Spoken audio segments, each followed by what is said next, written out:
I think, and I'll say that Dr. Cooper was right in saying we just read, 14, 15 chapters.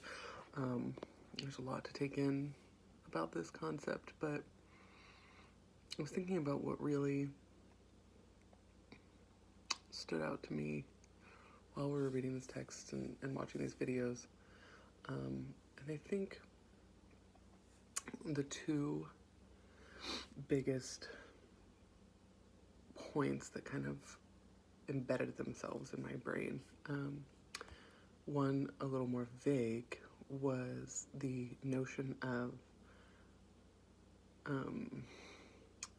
like ethics and reasoning. I mean, this is vague, just meaning it made me think a lot more about, like, going into the sociocentrism of it, like, how was I raised? Why do I think the way that I do? And can I write a paper ethically about something I do believe in? And I mean, obviously the answer is yes, like, you can. But thinking about it personally, being like, how do I write this? Not a woman. I mean, that's obviously impossible, but how do I write a paper about minorities as a minority-ish without like with still being able to like think about it ethically, like answer these questions, not because I'm a woman, but my my interest begins from there. But like, why am I? And I guess that leads into my next point, which is like the elements of thought, or the elements of reasoning or whatever, like that sociocentrism and that like ethical reasoning made me think about how important that elements of thought is. For me going forward, like with this paper, and thinking like, yeah, this is a strong sentiment for me, or I feel it viscerally, I guess. And to say that, like I can say that my reason for writing this paper is because it is dear to my heart, but then I have to run through the rest of the elements of thought, like, so the reason it's important to me, fine, there's that, but then I have to ask the question, like, what is the question here? And then being able to, and my capstone paper isn't like necessarily about women this round. I mean, my artifact paper was, but my capstone paper is a little more open-ended about just minorities and othered people.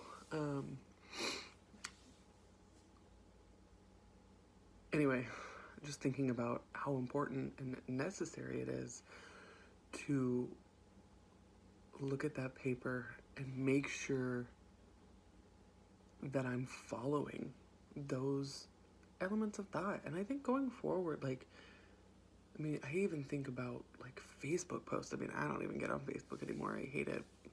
But just thinking about every time we post something, an opinion or whatever, like thinking about the reason that we're posting it, and then really like thinking about the intent and what we want our outcome to be. I think honestly that's kind of big right now too, with all the coronavirus stuff going on, like I've had a lot of friends reach out to me and say like, are you freaking out? And I think that you can't deny the cultural weight of it. But this class has been coming to my mind a lot, and just thinking about, what do I want to read? What do I want to believe? How do I want to feel about this? And so instead of just being like, oh, everyone's panicking, so I'm going to panic and I'm going to buy a bunch of toilet paper, I'm able to like step back and like pull up the CDC website and read what they have to say and not spin myself out of control. I can't deny that I've got a little bit of that social anxiety going on right now, but